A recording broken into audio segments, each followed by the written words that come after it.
but I'll just run through a few stats from our latest higher education benchmarking report. It was released earlier this year, and if you want access to the full report, it is freely available on the Insight area of the SDI website. Alternatively, it is attached as a handout for this event, so you should be able to find that in the go-to control panel. So it's important to note that this survey was done earlier this year, pre-lockdown, but the question itself is a future-looking question. So one important reason that we ask this question is due to the perception that technological advances could lead to job losses, particularly for lower level staff. And while that's been debunked by SDI research several times, generally, the majority of higher education service desk customers will be younger generations and digital natives, and therefore they may be more inclined to use alternative support channels, more so than a service desk customer in a different industry. And this presents some questions in terms of whether the number of service desk staff, particularly first line, is needed. And as technology continues to develop, the need for a human first line may need to be justified more frequently. So it's important to understand how service desk professionals expect their staffing levels to change in the future. And we have a wider industry benchmarking report as well, where we also ask this question. And the answers are very similar, which suggests that in general, higher education service desk professionals aren't necessarily more or less concerned about staffing levels being affected by technology than any other service desk professional. Perhaps one reason for this is because the customer base of a higher education service desk is incredibly diverse. If we take a look at this graph, this is a question again that we ask frequently across SDI reports. So what methods do your customers use to contact the service desk? As expected, excuse me, telephony is still the most popular communication method for higher education service desk customers. And this is in keeping with the wider industry report. Interestingly, though, since 2016, we can see a huge jump in self-service adoption, and it's risen by nearly 40%. And this development was somewhat expected, as self-service has matured significantly in 4 years, and it's become much more accessible for organizations of all industries and sizes. And again, in comparison to the wider industry reports, in-person, voicemail, and virtual agents are used significantly more among the higher education sector. And this is interesting to me because these channels obviously serve very different purposes, but it shows how diverse the customer base of a higher education service desk is, and that the different groups need to be catered to. For example, a significant proportion of higher education customers are students, and generally younger, and grew up with newer technologies. So they will probably feel more comfortable using technologies like self-service or virtual agents. But higher education service desks also need to consider students and staff who are less technologically minded, and that's clear from this graph where telephony, email, and in-person support make up 3 of the top 4 most commonly used communication methods. But what about the future? We asked respondents how far they agree that we will use more self-service facilities and more chatbots and virtual agents. And we can see that the vast majority of higher education service desk professionals believe that they will continue to use more self-service and self-help in the future. AI-enabled technologies are enabling IT organizations to mature their self-service facilities, and therefore it's promising to see respondents identifying that the future service desk could facilitate a more self-serving customer base. No respondents disagreed with this statement. However, 7% did strongly agree, and there could be a number of reasons for this. Perhaps their higher education service desk doesn't succeed with self-service, and therefore they're pursuing other support channels. Or perhaps they believe self-service will be superseded by a more advanced channel, such as a chatbot or a virtual agent. So with this in mind, while a significant proportion of respondents agreed that they will use more chatbot and virtual agent technologies in the future, they're less certain than they were responding to the previous statement, with only 13% agreeing strongly. And a further analysis of the data showed that around 60% of respondents who strongly disagreed with the previous statement agreed with this one, which supports the argument that a proportion of professionals believe that self-service will be superseded. In comparison to the wider industry, higher education service desk professionals seem generally more accepting towards chatbots and virtual agents, with only 65% of the wider industry agreeing with this statement. So that was just a little snippet of data for you. Hopefully we can get all of the attendees back on to, not the attendees, sorry, our speakers back on to join us in a panel session. So we've got a couple of questions on the board just to kick us off. But again, if you have any questions for our speakers, please send them in and we can have a look at them. Okay. Oh, thank you for turning on your cameras, guys. I don't feel so alone now.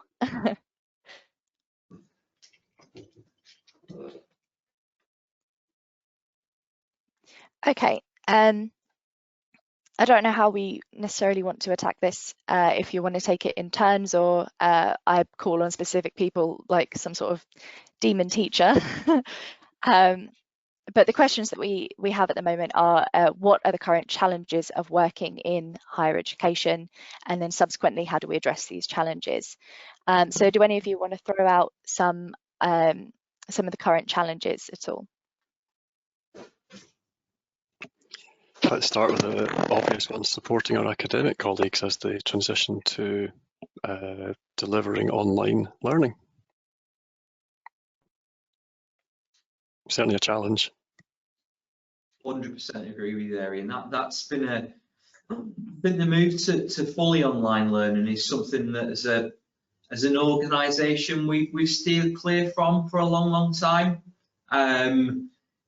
Teachers being teachers want to be in the room with the students, that face-to-face interaction.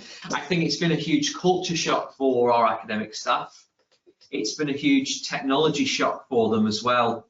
Perhaps having to play catch up, perhaps, you know, they're delivering to students who are, let's be honest, more tech savvy than a lot of the academic staff. So I think there's been a big culture shock to them, and that's added immensely to our workload through the main lockdown, and now that we're in this more blended model. I think for us, it's kind of increased our BYOD expectations from the business exponentially. We used to just do a little bit of connecting the phones to the Wi-Fi, you know, helping them with that, and that was pretty much it really. Sending them instructions on how to install software at home. I think now the expectation on us, and as on a service desk of 3, IT services department of 12 in total, to be able to expect to help 5,000 students get on every Teams class and every Zoom session has added an awful lot of pressure onto us. I mean, we're obviously a college, even though we've kind of gatecrashed the higher education a bit here. Thanks for letting us do that, by the way, Scarlett.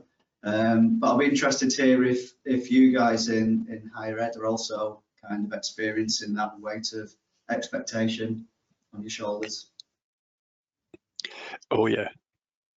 Yeah, I mean, our take that, you know, we came out of the ground at a hell of a speed to move from the physical to the virtual. There's probably, and there are some things we didn't have the luxury of, you know, of time and of resource. So there probably are some things that we need to come back around to now to sand off the rough edges. Let's say, I think is probably the challenge, that it's almost the expectation back in March, April, May was, well, yeah, I mean, this is unprecedented. You know, we'll take whatever we're given. Although, you know, what people were given was, I think, extremely good. But it's almost, once that settles down as being your norm, you're looking for it to be better. So it's what you've spent, you know, months putting in place, you know, whether, you know, tweaking your VLEs, changing your method of delivery.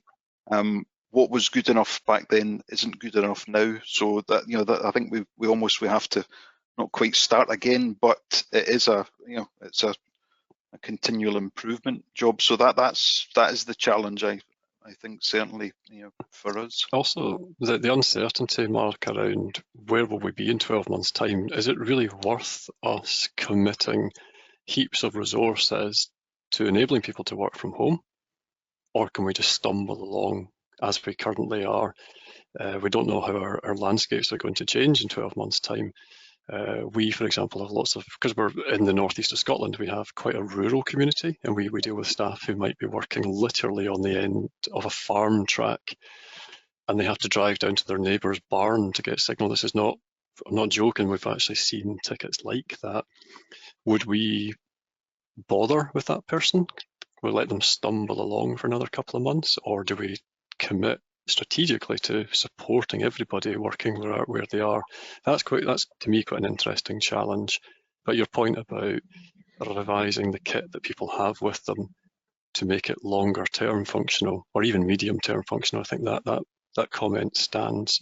It got me thinking last night about how do we take advantage of global supply networks to provide equipment to students and staff who are potentially working globally?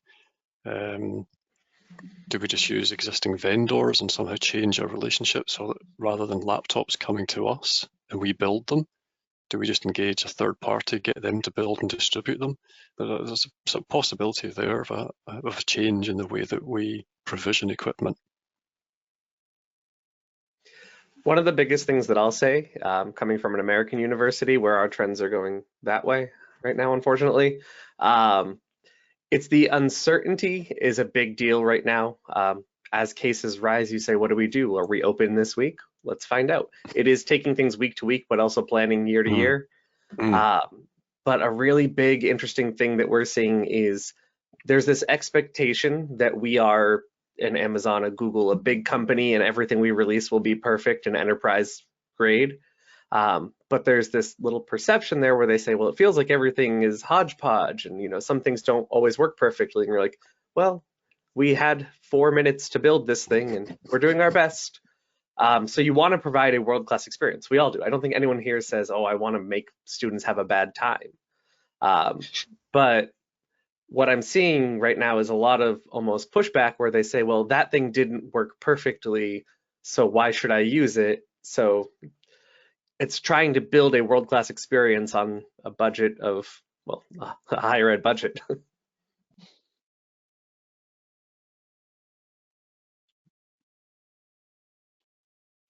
Yeah, it's a good point. Possibly the speed at which we all transitioned to working from home will work in our advantage because people got used to that disruption and the chaos and actually rolled with it. I suspect a lot of us have worked in HE for a while, have this attitude that we are slow to change and reluctant to change. It was kind of dynamite watching everyone transition to Teams over the period of about 2 weeks. And I like the chaos that brought with it, and I like the fact that we don't have to be perfect, Chris, in everything that we do. Finding a balance there between perfection and what's the best word? Getting on with it, expediency. I think Ian, you've got a really interesting point there because HEFE, we're in the same game here, and reluctance to change is something we always find, and yet people were forced into this scenario, adapted, and have changed their working practices. So perhaps it sets us up in the future for being more agile, being able to push things at a higher velocity onto our academics, onto our function staff, perhaps with them feeling the comfort of, we did go through this big crazy thing, and IT supported us all the way through, and it was a big change to our lives and ways of working, but people were there, the service desk was there for us, IT was there for us, and the end goals worked out. So perhaps it allows us to change that pace. Mm-hmm. Perhaps there's some blessings in disguise in there. Yeah, I think so. We can get rid of our change approval models now and just go for it. I am clearly joking. Incidentally, I'm a massive fan of a change process. I've made the joke a few times to our lads, haven't I, that in ITIL v4 changes now get reviewed and approved after they've already been implemented. It's been retrospective change. So what you're saying is that I've just been ahead of the game where all of our changes are after. We've been v4 compliant since before it was published. That's a revisionist view of the world, but I like it. I am American. We do like revisionism. Telephony is a bit of a discussion at the moment also around my colleagues in HE. Are we continuing to support our users via the telephone? Scarlett, your presentation there showed a very high up, something like 98% of places use telephony as a channel. And Henrik has just switched his camera on. Hi, Henrik. Yeah, it's really funny. I had to jump onto another meeting, and that was one of the topics was just telephony. So what we're doing at the moment, we are going around campus collecting handsets where we've given people soft phone. And we've had to pause that program because of the uproar of not having a handset. Never mind the fact that people are sitting at home. It's just one of those HE anomalies you just would not see. I mean, I do foresee this going on to very much, it's going to be soft phone going forwards. But to be honest with you, we've got to ask ourselves the question, this facility, is that not provided somewhere else? And to me, it's already there. It's in Teams. Teams, yeah. So why do you even need to pay for a Mitel license? Never mind a Mitel handset license. And trying to get that message across into the institution has so far proven very difficult. Unfortunately. I think you're just saying there, Henrik. Go on, sorry. Sorry, I'm cutting over somebody there. But it's almost, do we stop talking about telephony and start talking about voice as a channel, rather than, it's not important whether it comes through the traditional telephone or whether you're doing it over Teams. It's voice. Yeah. It's not important what the say what platform is supporting it. It's integrated comms, isn't it? Yep. Now that's exactly what we're looking at, and I think the challenge for us has been we need to formulate a strategy around that, of which the whole idea of handset soft phone forms part of that. But there are so many other platforms you need to look at, and I think because of COVID, this whole environment has rapidly moved on and changed in the way that people deal with it. And we are facing a new reality in that sense, which means we have to grasp that very quickly. I think there are definitely opportunities for us within the whole unified comms business. We supported clearing, for instance, as a complete virtual team, which I think was a massive achievement, rather than having people sitting in computer rooms doing that kind of support. But it was a massive undertaking because my team had to, I think we've issued 1,400 laptops over a few months. So I think I could go and work for DHL and not have a problem. Very good. We have a question from Anchor, and they've asked, has anyone actually foreseen the pandemic crisis and had enough systems in place to work comfortably before the lockdown? We kind of fortuitously had done a bit of a disaster recovery exercise as part of a sweep up on a different project. And that ultimately for the service desk team was basically go home, check that you can do the things that you could do on campus. What we can't do, we'll either crack or we'll solve that particular issue. So we've done a little bit. It wasn't us being prescient, it was just lucky. But I think the answer to that is, I think Mark said he had about 4 minutes to get everyone from home. So I think the problem for us all, we just didn't really know week to week. So I think the answer is from our side was we had about, we actually announced on Friday that teaching would start on the Monday from remote, but we probably had about 2 or 3 weeks notice and planning beforehand. And we did some fairly serious planning that took precedent over everything else to get us ready. But 3 weeks is not a lot of time for the shift that we encountered. For us, I think a lot of it was a catalyst on things that we already wanted to do or were doing. So we had these longer term plans, self-service portal needs to be better. We need to do more there. But it basically just drove more traffic there. So we needed to make sure that it was solid and had more features. So there were some unexpected things that weren't necessarily unexpected, but they were just challenges you don't need to overcome. Soft phones was a big one. Virtual desktops was another big one. A lot of labs have specialized software. I work at an engineering and technology school. So a lot of what they use is very specialized to their degree programs or their majors. And what that ends up meaning is very specific software that they used to be able to use on these, workhorse machines in a lab, but now you can't have people in a lab physically. So we need to figure out, how do you virtualize that? Well, can you virtualize this software that requires intensive resources? So those were the challenges that came up, and some of them couldn't come up until teaching was already underway, because they're the types of things that you don't know won't work until you have 100 or 1,000 students using it. Mm-hmm. Yeah, I work with Ian at Aberdeen, and I agree with his answer. Absolutely, we probably didn't have all our ducks in a row, so to speak. But the kind of slight positive of this would be that we are far more agile, and I think now we do have that platform that, if we needed to change the way we work pretty quickly, we have things in place now, and we have strategies that we could,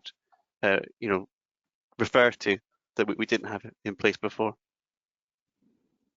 Has anybody been in a position where they could already do homeworking? Because for us, there was always an argument from senior management that there's a parity thing there. IT can't work from home or can't work flexibly because, another teacher can't teach from home. So we've come into a world now where we'd set a lot of the things in motion so it was possible. It definitely put us to the test.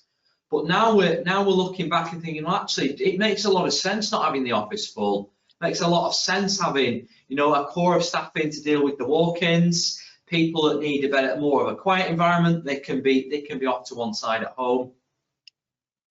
I think that's a really interesting point you mentioned it about, Alex, about walk-ins. To us, before lockdown, they were just such a key part of the way that we interact with our colleagues. But now, what we did was, for enrollment, we actually set up a COVID secure way of doing one-on-one interaction. So we would have like a room set up for staff to come in with their laptop, for instance. It was used so little, I almost wondered whether it was worth the effort of redecorating a room with split screens and everything, because we were actually able to do 99.9% of it, again, using remote control tools. So we don't need that. So to me, that's been a big sort of learning in the shift. Coming back to the preparations for start of teaching, we actually did quite a lot of work at Queen Mary to make sure we were ready and that we were teaching ready specifically. So we looked at a whole new range of tools that our lecturers can use, including tablets. And I see a lot of you are wearing headsets. So we tested out various headsets that they could use for their Blackboard Collaborate and Weather sessions. We used doc cams as well. So not only did my team ship about 1,400 laptops in a very short period of time, countless tablets were sent out, doc cams, headsets, so that we enabled our teaching community to be able to deliver. And to me, that's been one of the great successes for us. That we've allowed them to continue that way. I hope not literally countless Henrik, or you'll never know which ones you need to get back. Oh, I tell you what, the challenge has been making sure it goes into our CMDB. People are going to kill me if I say CMDB once more in my team. Yeah. I do think that asset CMDB part is a really interesting consideration. So one of the things that we saw during the initial lockdown or close was people just literally grabbing their desktops and monitors and saying, I'm going home. Yeah. Yes. Yeah. And then ringing you, as I think you mentioned, they ring you from home and say, well, why does this not work on Wi-Fi? Yep. Well, it never had it installed in the first place. And why did you take your desktop home? So we've had a few of those. Yeah, we had a bit of an own goal on that one. I was away at the time, clearly absolving myself. We sent a comms out that said in the subject line something like desktop at home. It was meant to be, don't take your desktop home because it won't work. But I think people just read desktop at home. Cool, I can do that. And suddenly people were shifting their desktops. That was a bit stupid in there. We wouldn't have done that in hindsight. Well, it has been quite cool for us though, Chris. We have loads of teaching classrooms and computing clusters which are currently not being used, or if they are being used, they're socially distanced. So we've used the infrastructure in those rooms as virtual desktops. So the software that's on our classroom estate is now accessed from home. So you could have a student physically in a classroom working on machine 1, on machine 2 next door. You could have member of staff running teaching software. So that's been kind of cool. I'm not sure how we're going to disentangle that, but for the moment, a lot of our computing power is still being used, just very differently. And that's quite a cool thing that we put in place. Yeah, we've done exactly that because our labs had to be reconfigured for social distancing. So you've got green desktops, which are the ones you can use, and all the red ones where you can't sit, we've then converted into VDI. So you can then access it and use it from home. Not necessarily an ideal solution because you could still walk up to you'd need to know that that machine is being used. So when the cleaner comes and plug their Hoover in, they might just take that student out, but we've just got to make sure that they don't do that. But yeah, absolutely. You need to use the power of compute, whatever it is. So on that note, has anyone noticed kind of the opposite of the bringing home issue? So in my experience, I have a better desktop at home. Like I like it. That's not like a brag. It's just I used my work laptop for the first time in 6 months the other day, and I said, no, I like my desktop. So I wonder how we're going to deal with that productivity shift as people do start returning. That's an interesting one. Good point, actually. Because I think we've seen the flip side of that somehow in that when their personal device breaks, they come to us urgently and say, now I need a laptop and I need it now type thing. And that's where you start to get into a difficult conversation. Well, actually, you have a desktop in work already. So you already have an IT funded device. So I don't have the budget to give you another device. So I wouldn't want to promote the use of your own device because at the end of the day, that comes with security and other data implications. So we try and not actively discourage it because we know people still do it, and we don't have the funds to go out there and do a whole scale laptop rollout. But on the other hand, I think you have to be very careful with making sure people understand if they're using their own device.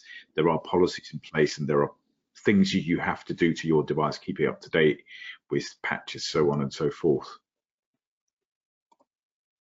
Yeah, I'm with you, Penric, on the fact that you have worked, much more fluidly, let's say, from home using a device. That there will be an expectation, but that expectation, there has to be a reality check as well. But it's the start, I think, of the ball is rolling in that, the way that we have, will you be at your desk 2 days a week or 3 days a week, or you're only checking every so often? It's going to be different, but I don't think any of us can, unless we've got a crystal ball, can say exactly what that's going to look like just yet. But yeah, there's going to be, I think, this sort of hybrid of using your own device, maybe on the edge roam or whatever, because you're just dropping in, or are you going to have an office? Is it going to be more hot desking when that's safely allowed? It's going to be different. And going back to the I think it was Alex earlier about it's always being trusted to work from home. I think there was always this sort of fear that when someone asked to work from home, they were sitting with their feet up on the couch watching Richard and Judy or whatever, that rather than doing what they said they were going to do. And I'm always now can I go into the office to get some peace and quiet to work on something, whereas I would have said before, can I go, can I work from home for a bit? So that completely, there is no justification. I had our service desk where we're ready with soft phones. We have been working from home on occasion, and that's more of a flexibility, part business continuity, but the reality was it was a flexibility thing. So that worked for us. We were able to do it, just go home. But I've got now absolutely no justification for asking any of the staff to come back on campus. Yeah. There is no good reason for me to say come into campus, because they've done their jobs brilliantly from home. So we there's a double edge. We always argued, oh no, we need to be here, we need to have close supervision of our student desk and this. I think, well, we've stuck a webcam in, they can contact us if they need to escalate anything. It's there is for the vast majority of roles, you don't need to be here, and that will then, we have to start looking at our estate. Do we need all of these? We have the buildings. The reality is we're probably still going to have the buildings, but are we going to use them in a different, they'll be in a different format, because they just, there's no compulsion to go back to the old way, if I can call it that. Yeah, and I hope we don't just slide back to what we did before. Could I just ask the other panelists whether your institution has created a working from home or similar policy where it's clearly stipulated what you would be doing now and in the future? I can say already we haven't done that at Queen Mary, but it's something in process and something we've asked for, because now that it's the norm, we need some guidelines, and I need some guidelines because I need to be able to advise people what device to have and whether they're going to go a laptop only. But I'm curious to just hear whether other universities have actually finalised that component. Finalised? No. We've not necessarily finalised, because the policy was written back in the summer, probably with normality returning in mind, but normality hasn't. But we've now a policy that will, at some stage when it goes live, support either fully on-campus working, some kind of ad hoc model that will be decided between the employee and their line manager, or also a fully home working model as well. And that talks about some of the softer side as well. So it talks about that working from home not being instead of your usual childcare arrangements. You shouldn't be working when you can help it with your kids in the room if you would normally have a childcare arrangement there, those kind of things. It talks again about device security, things like that, but we went one step further. And as part of our annual replacement of PCs, we've moved all teaching staff onto touchscreen laptops. So that all that is in our classrooms now is TV on the wall and a docking station on the desk. So we've kind of cut the bring your own device problem out for our teachers by moving to that model. But again, there's considerations in there about what you'll use to work from home, who else should have access to it, minimum requirements for AV, things like that. But we're definitely not perfect, but the wheels are in motion there. Okay, I think it's about time to wrap up, guys. If any of you have maybe one final word of wisdom, maybe from what you've been through this year, for our listeners, that would be really appreciated. Don't panic, go with it, accept that you won't get things perfect. And I think we've seen lots of people understanding that you don't have to be perfect. You just have to be seen to be trying and to be good. I think ultimately it's about looking after yourselves. Yeah, I'd say embrace the change. I think there's a lot that's going to come out of this, and it's about us embracing the change, not only in the way that everyone else operates, but in the way that and the opportunities that it gives us in how we can operate. Just back to the point about being able to work from home and being trusted to work from home. Having taken a service that's completely virtual, I mean, that was part of Queen Mary's 2030 plan anyway, that we were going to go much more virtual. So to me, it's about embracing that change of having done it now. For me, and I know from what Ian said just before, he'll agree with this, and I mean, this was pre-lockdown for me. Communication is king. Alex mentioned these laptops we were experiencing a variety of issues when we realised a lot of the teachers hadn't kind of followed our instructions about logging off before they disconnect from the dock and taking home. So it caused a ton of different symptoms, but when it realised, we kind of did a communication campaign, and that stopped so many issues. So for me, communication, tell people what they're doing, what you're doing, what they need to do, how they need to do it. We've always tried to be, we've always been really strong in our communication anyway, but when people are working from home, so many different setups, I think it's so important to kind of stop those calls coming in. Actually, before they happen, he can stop the issues. For me, the big thing will be, again, embracing that change is powerful, but use as much empathy as you can. Everybody's going through it right now. Everyone has different stressors. It's very hard to know. So I think as an IT organization, do your best not to be a stressor. So we joked about it earlier, but things like change control or change management are very important. You don't want to be the reason that a student missed turning in an assignment, and that's the one more thing on top of a pile of other stressors. So remember, everybody's human. Everybody has strong emotions right now. So make people's day a little better using that type of empathy. Yeah, that's nice.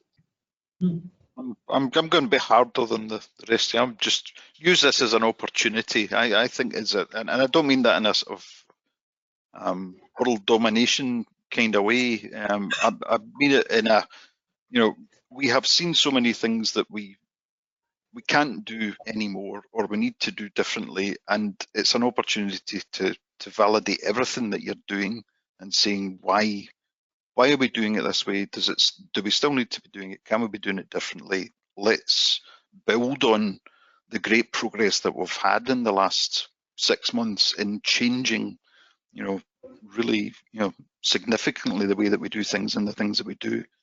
And let's, excuse me, I'm getting all emotional here. Let's drive it forward.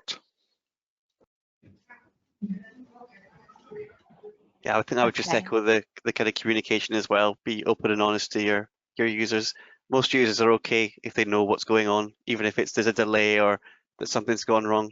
But it's when they don't know and you don't tell them and you don't set those expectations, that's when they get angry. So I think communication, openness and honesty is the key. And celebrating with a mocktail or cocktail at the end. Mark, a few folk guessed old-fashioned, but no one guessed you were the Negroni aficionado. The only reason I knew it was a Negroni is because our Chief Innovation Officer, David Wright, loves a Negroni and loves to talk about it. Thank you all very much for joining us today. We've had some brilliant insight and I've really enjoyed listening to all of you, and hopefully the audience have been able to take away some useful stuff as well. So I hope you will enjoy the rest of your day, the rest of your week. It's 5 o'clock somewhere, so if you want to break out the Negronis. All right, thanks everyone. Thanks for having us, Scarlett. Thanks. Bye. Traditional wave at the camera. Bye.